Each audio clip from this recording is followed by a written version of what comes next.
Hey, it's your girl C, and I am back with another video. So it's a little different today. I was in the car just sitting in the line in Starbucks, and I'm just like, might as well whip out the camera and record a little vloggy vlog. So today y'all gonna get a little car vloggy vlog. But then I'm like, let me do a little story time, because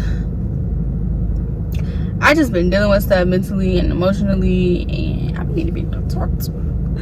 And I be tired of talking to my friends, because then I be feeling like they feeling like, okay, Sierra, I'm tired of hearing about it. So with majority of stuff, I just like, you know what? Okay, cool. I'm gonna keep it to myself. But I feel like even with this situation, I'm about to tell y'all, I be talking about it way too much, and I've been thinking about it, and I'm trying to let it go. I'm trusting God, trusting the process. I'm trying to, you know, move on, move forward. But it's hard. It's so hard. It's so hard. But let me just, hopefully this will be like a little quick story time. But I don't know, we'll see. But before we get to this video, y'all make sure to like, comment, and subscribe. Turn on all post notices, okay? No. Ladies, you all will be able to relate. Fellas too. But I feel like because us women are more emotional than men, which I don't understand why. Fellas are emotional as well, but you hear more about women being more emotional, which is why I said what I said, and I said it. So, but if y'all disagree, or if y'all have any, you know, any ill feeling about what I said, you can put that in the comment down below. But yeah, I'm just rip the band-aid. Within the last few months, I was talking to this guy. Hear that key word. I was talking to this guy, hit it off real nice. Everything was good, everything was fine, everything was dandy. And then by like day 38, everything started like, but I didn't want to see it for what it was. Actually, let me start from, I'm gonna start it off like this. This was actually my first time at a serious relationship. First time ever. I've been single all my life, which is literally no problem with being single, okay? Love yourself first, ladies, okay? Period. It's no problem. I had no problem with being single. In high school, I had the days where I had the, you know, the hoes per se. I had people texting me, but it was still days like, okay, I see people in relationships. Where's my man, Jesus? You know, like, maybe days I'll be like, all right, I want to go out with my man. They don't have a man to go out with. So when we first started talking, I'm gonna be 100% honest, I didn't really think anything of it, because I was always, it never was working out for me. It was around my mom's birthday in June when we hit it off, and then we went out on my birthday, which is another reason why I feel the way I feel, because I don't let just anybody meet my family. And that was the only reason why he met my family, was because he was taking me out on my birthday. It was a little special. But he took me out on my birthday, everything was good.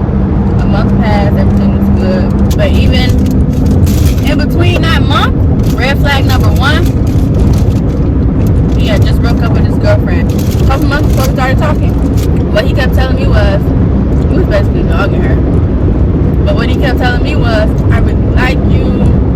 This is the first time I've been happy in so long. Yada, yada, yada. My dumb butt. Oh my God, really? I'm happy. I'm making you happy. Stupid. Dumb. Okay? This is the first time I got attention. I think that was my problem. This is the first time I got attention in so long. So I'm like, okay. Okay. Let's see where things go. And then plus, I'm going to just say this. His job is very scary and very worrisome. So he ghosted me for a couple days, and I didn't know what was going on. Like I said, he ghosted me. The day before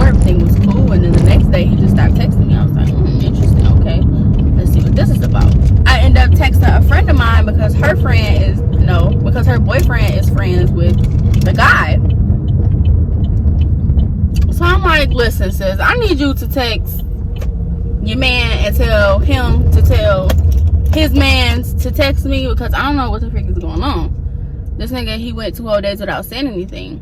And our last conversation was, I really like you, this and that, blah, blah, blah, whatever, BS. So I'm like, sis, relay the message. Tell the nigga I'm worried. So she checked him and he texted me literally right after and was like, I'm fine, I'm just scared to start something new. And I don't want you to be worried about I don't want you to be worried about me on a day-to-day basis. I'm like, Negro, if you would have just said that, so that's where I have the attitude at. I'm like,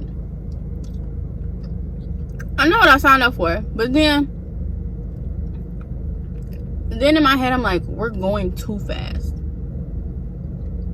We didn't really build a friendship first. We weren't solid there. So I feel like that was one of the reasons why he felt like he couldn't come and talk to me about it. We got that squared away. Even after that, we still weren't going on any more dates. And I had got content with that, because I knew that with his job, he was always tired.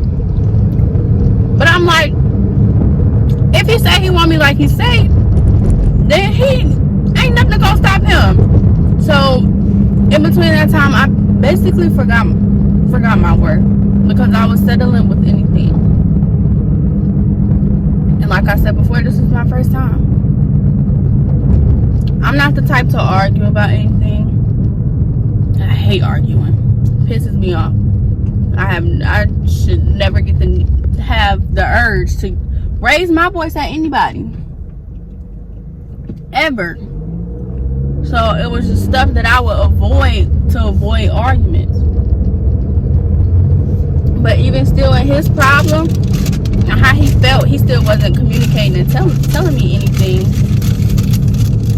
knowing how I felt about him. Because at first, he seemed like he was in it more than I was. Because I honestly felt like this was just going to be another little not sticky situation, but another little couple week type of thing. But he met my folks. That's what really pissed me off. When we first started talking, when I tell you he was applying the most pressure. And I feel like at some point he got way too comfortable, because I allowed him to get comfortable. He got way too comfortable with just chilling. Like, I wasn't as vocal as I should have been. I will always tell my friends, oh my God, he not texting me back. And I'm like, I would try to be considerate of what his job is. Me being stupid, okay? Being dumb. Then after a while, he stopped. He used to call me every day he got off work. He used to call me in the car. But he was supposedly getting too tired. He would go straight home and go to sleep. And I'm like, interesting. His text messages was getting short. He always was blaming that I'm tired, and I would tell him, like, dude, the first time I mentioned it to him, I'm like, dude, you gotta communicate, you gotta talk. Like, I'm not in this alone. You feel me? He's like, all right, baby, I'm gonna try. You gonna try or you gonna do it? So I ain't in the space to be trying. So he started doing better, and then he started doing it again. So I didn't say nothing.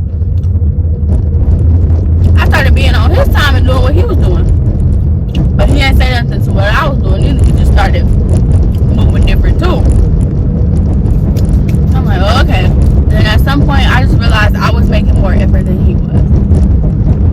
Fast forward to the week that it ended, I seen him twice that week, and he had grew distant. He wasn't even calling. He started calling me boo, baby, all that. Month one. He called called me Sierra, I knew it was over. I'm like, this man never calls me by name. But the last time I seen him, everything was all peachy, all dandy. It was the very next day where I literally only got 2 sentences from him. And he called me later that night, and then I had got 1 text message from him after we got off the phone. And then it was the next day, me being stupid. Dog, I am dumb. Me being stupid. I decided to do something cute, and I was like, I wrote a little letter. I like writing. I wrote a little letter, slid it up under his door. I knew he was at work, so I slid it up under his door. And I texted him like, just so you won't be alarmed, there's a note under your door.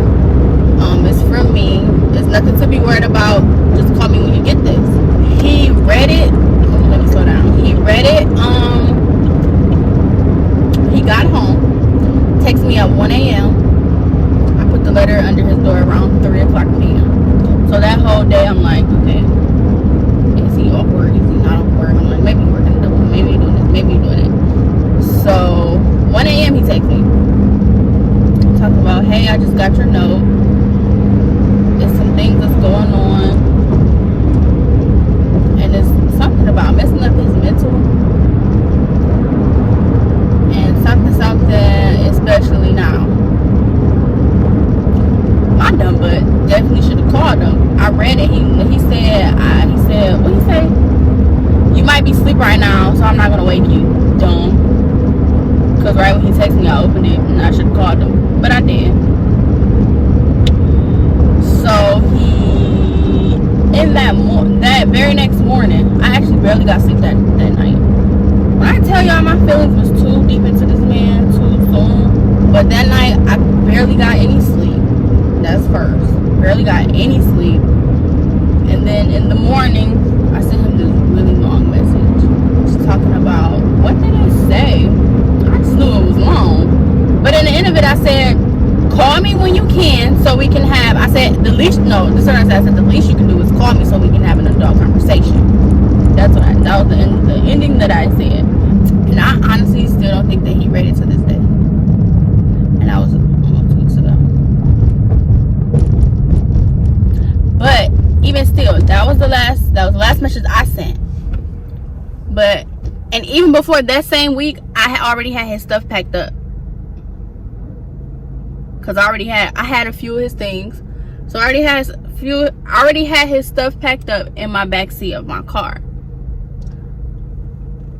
But I kept giving him chance after chance after chance, chance after chance after chance.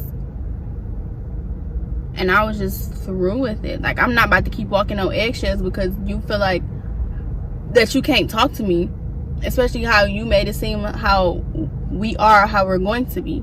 I'm not about to do that. I'm not about to keep worrying and stressing over something that I don't even know what's going on. I'm not about to do that. So what I did was pack this stuff up, put it in a bag, and I wrote another letter because I wasn't about to text him. I wrote a letter saying, hey, here's your stuff. I'm not the one to cut, burn, or do any of that. This is your belongings, so this is yours. I thank you for everything that we share. I thank you for the memories. I thank you for the laughter. But I can't do this anymore. I can't continue to keep walking on eggshells. Okay, this isn't verbatim, but this is like around. I said, I can't keep walking on eggshells trying to figure out what's going on. But I thank you for everything. I do wish you the best. Continue to push forward, move forward, be the best you can be. But and then I said, thank you. Sign my name. Put that note in that bag. And I put the bag, and this is the effed up part. I put the bag on his doorknob, knocked on the door, walked away. And I was like 4 steps away from his door. He opened the door, grabbed the bag, and I know he know it was me because I was only 4 steps away from his door. He grabbed the bag. He knew it was me. Smacked his lips. and closed the door. So to this day, I still don't know why he did what he did. And when I tell y'all, it hit me hard. It hit me hard to the point where I was actually like, I shedded some tears for this man, and I don't even know why I did that. For somebody I've known only for just a couple of months. Which I do. I truly do thank God that he ended it where he did. And me not being a year in, or me being 2 years or whatever, 6 months or whatever. I thank God that he broke it off when he did, because it might have been worse. And I honestly do truly thank God that he didn't say anything to me, because I probably would have still been there that night trying to work it out. So yeah, that's really honestly where I've been. I'm not the type to talk about how I feel, because I've always been that person. I've always been that person to help other people and be there for other people. So for me to, and I honestly wasn't even going to tell any of my friends about him. I was going to take my L in peace, and I told them that too. I was going to take my L in peace. And honestly, I feel like I didn't even cry over him. I was crying. No, what I realized was I wanted him way more than I wanted God. And God had to take it away before it got even worse. Because like I said in the beginning, I was always the one that always looked in other people's lanes. I always wanted a relationship. Wanted somebody I can confide in. Wanted the love that other people share with others. Like, I wanted it for myself. And I feel like I wanted it way too bad and way too much. And God, like, you can get that love from me. So now I'm really focusing on myself. Focusing on my walk with Christ. And this process is like, y'all, like, I really want to tear up now, but I'm not gonna do that. But yeah, this process, it's been rough, but I know I can do it, period. Like, I'm a child of God. Like, ain't no ifs, ands, or buts about it. It's not gonna be easy. I know that, because it hasn't been easy. But I'm an overcomer, and I can get through it. I will get through it. There's no way. Period. So yeah, I feel like I left out a lot in that, but I didn't want to make it too detailed, because it probably would have been an hour-long video. Just a little story time. I'm continuing to learn myself, where I need to go, the steps I need to take, what I really want to do with my life, because it's literally been changing every day. I'm 22. I am working at Amazon now. So this is definitely not what I want to do for the rest of my life. Not what I'm going to do for the rest of my life. So this is the age where I'm learning. Like, I'm gonna butt my head. I'm gonna go through this and I'm gonna go through that. Which I knew. I shout out to the friends that was there for me when I was down and out. Shout out to y'all. But yeah, like, I'm getting better day by day. It's like I keep saying, it's a process. It's literally a process. And I used to be the type to be like, bruh, I need this to be over with now. Which has still been me a few of these days. I'm like, Jesus, I can't feel this way anymore. If this is what heartbreak feels like, I do not ever want to feel this again. I said, Jesus, I want a husband. I don't want a boyfriend. I want a husband that you sent. Not one of these little people around here, okay? I need somebody you sent. Okay? But I want to be well established. I want to be well walking with you before you decide to grant me my husband. Y'all. I love y'all so much. Love y'all. Stay tuned. Okay, period. Love y'all. Thanks for tuning in with your girl. See, it's just me being me, and that's all I can be.